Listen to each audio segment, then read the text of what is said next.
Good morning, boys and girls. I hope you're having a great day so far and you're ready to do some reading today. We're going to be looking at chapter 14, On the Dark Path. And remember, before I read, I always go back and try to refresh my memory and think what happened last time I read. So last time we read, Anne-Marie got a special package from Mama and she had to deliver it to Uncle Henrik down at the sea. So now we're going to experience with Anne-Marie her journey to the sea, okay, on the dark path. Only now, entering the woods on the footpath, did Anne-Marie realize how cold the dawn was. She had watched and helped earlier as the others donned sweaters, jackets, and coats, and she had peered into the night, following them with her eyes as they moved silently off, bulky in their garments, blankets in their arms. But she wore only a light sweater over her cotton dress. Though the October day later would be warmed by sunlight, now it was gray, chilly, and damp. She shivered. Okay, so we know that those clues are helping set the mood, right? That it's gray, chilly, and damp. It's making you feel a certain way. What are you feeling? The path curved, and she could no longer look behind her and see the clearing with the farmhouse outlined against the pale sky and the lightening meadow beyond. Now they were only the dark woods ahead. Underfoot, the path, latticed with thick roots hidden under the fallen leaves, was invisible. She felt her way with her feet, trying not to stumble. The handle of the straw basket scratched her arm through her sweater. She shifted it and tried to run. She thought of a story she had often told to Kirsty as they cuddled in bed at night. Once upon a time, there was a little girl, she told herself silently, who had a beautiful red cloak. Her mother had made it for her. So I want to stop you right there because I think it's really interesting that throughout the book, there's a lot of times where people are telling stories to one another, right? Anne-Marie in the beginning hears the story of King Christian from her dad. Kirsty is always wanting a bedtime story. And now we have Anne-Marie thinking of this story of the Little Red Riding Hood as she goes through the woods. So what's really interesting is that she's going to continue to think about Little Red Riding Hood while she's on her own journey. So pay attention to that because it might get a little confusing. And so today you're even going to look at a chart and think, what is happening in Little Red Riding Hood's story and what's happening in Anne-Marie's story, and you're going to be able to compare the two, okay? Once upon a time, there was a little girl, she told herself silently, who had a beautiful red cloak. Her mother had made it for her. She wore it so often that everyone called her Little Red Riding Hood. Kirsty would always interrupt there. Why was it called a Red Riding Hood? Kirsty would ask. Why didn't they just call her a Little Red Cloak? Well, it had a hood that covered her head. She had beautiful curls like you, Kirsty. Maybe someday Mama will make you a coat with a hood to cover your curls and keep you warm. But why? Kirsty would ask. What is a riding hood? Was she riding a horse? Maybe she had a horse that she rode sometimes, but not in this story. Now stop interrupting every minute. Anne-Marie smiled, feeling her way through the dark, remembering how Kirsty always interrupted stories to ask questions. Often she just wanted to make the story last longer. The story continued. One day, the little girl's mother said, I want you to take a basket of food to your grandmother. She is sick in bed. Come, let me tie your red cloak.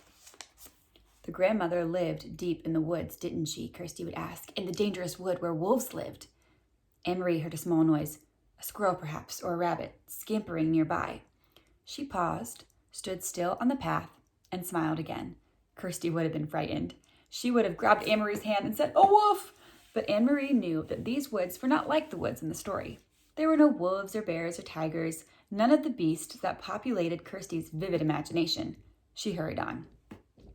Still, they were very dark, these woods. Anne-Marie had never followed this path in the dark before. She had told her mother she would run, and she tried. Here, the path turned. She knew the turning well, though it seemed different in the dark. If she turned to the left, it would take her to the road, out where it would be lighter, wider, more traveled, but more dangerous too. Someone could see her on the road. At this time of the dawn, other fishermen would be on the road, hurrying to their boats for the long day at sea, and there might be soldiers. She turned to the right and headed deeper into the woods. It was why Mama and Peter had needed to guide those who were strangers here, the Rosens and others. A wrong turn could have taken them into danger.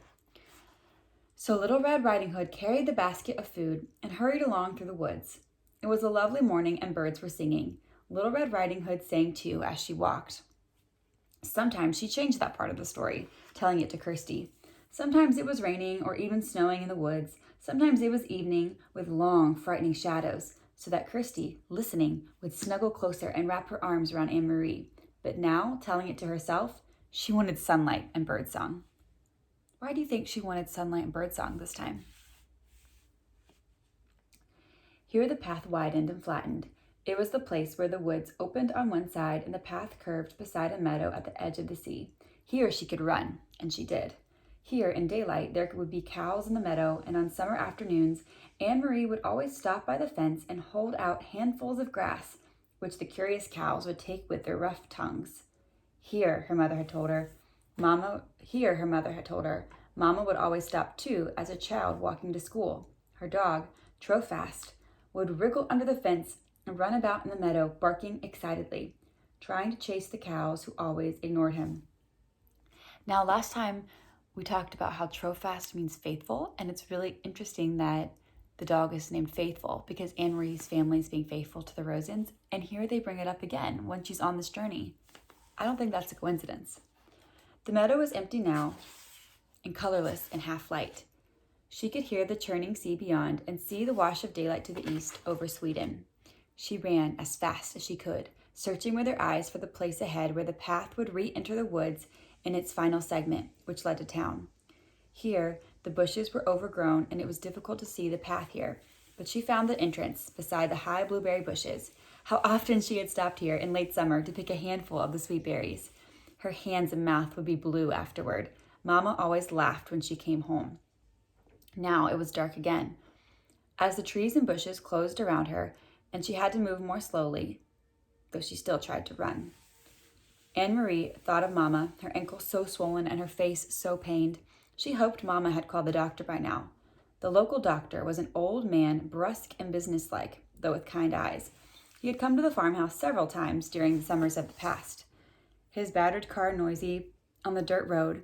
He had come once when Kirsty, a tiny baby then, had been sick and wailing with an earache. And he had come when Lise had spilled hot grease cooking breakfast and burned her hand. I noticed that throughout this chapter too. Have you guys noticed this? That she keeps stopping and remembering things from the past. And they all seem to be like happy memories from the past or calm memories from the past. Why do you think she would do that as she's on this journey? I think that's really interesting. Think about that as you continue to read.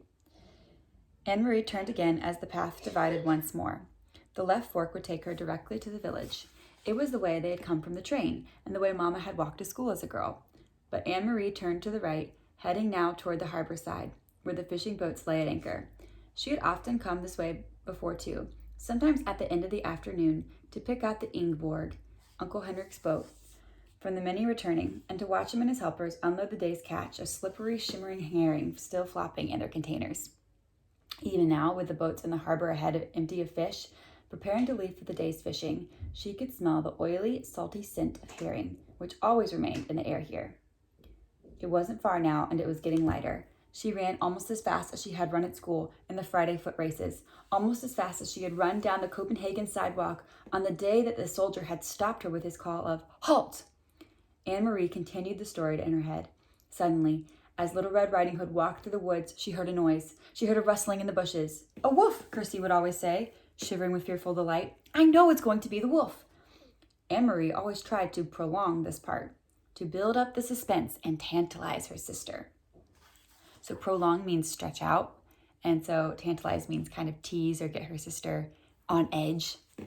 She didn't know what it was. She stopped in the path and listened. Something was following her in the bushes. Little Red Riding Hood was very, very, very frightened. She would stop, would stay silent for a moment, and beside her in the bed she could feel Kirsty holding her breath.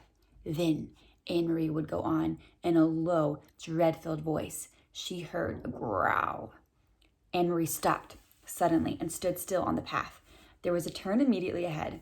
Beyond it, she knew as soon as she rounded the turn, she would see the landscape open to the sea. The woods would be behind her there, and ahead of her would be the harbor, the docks, and the countless fishing boats. Very soon it would be noisy there, with engines starting, fishermen calling to one another, and gulls crying.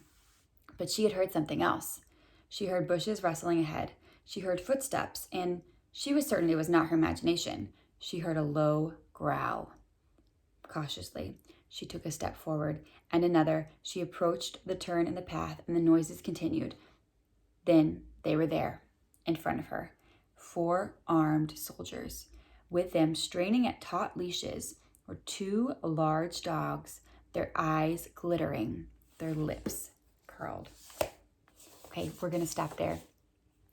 So your activity today is to think about how Aunt Marie and Little Red Riding Hood stories were similar and different.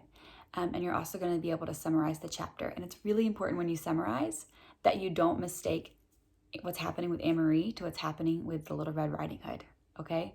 So as you're working today, make sure that you go back in the text and you find some codes for your writing. I was really proud of Collins yesterday, and we were reading together, and he found a really good code. He found out that an example of lying to one another in chapter 13. Let me see if I can find it, because Collins, that was really good. Anne Marie's mom was going to lie to the doctor about what happened to her ankle. And we've continued to see all these lies. And so now I'm still thinking, what do we think about lying? Why is this idea of lying in the book so often? So continue to think about those things as you read.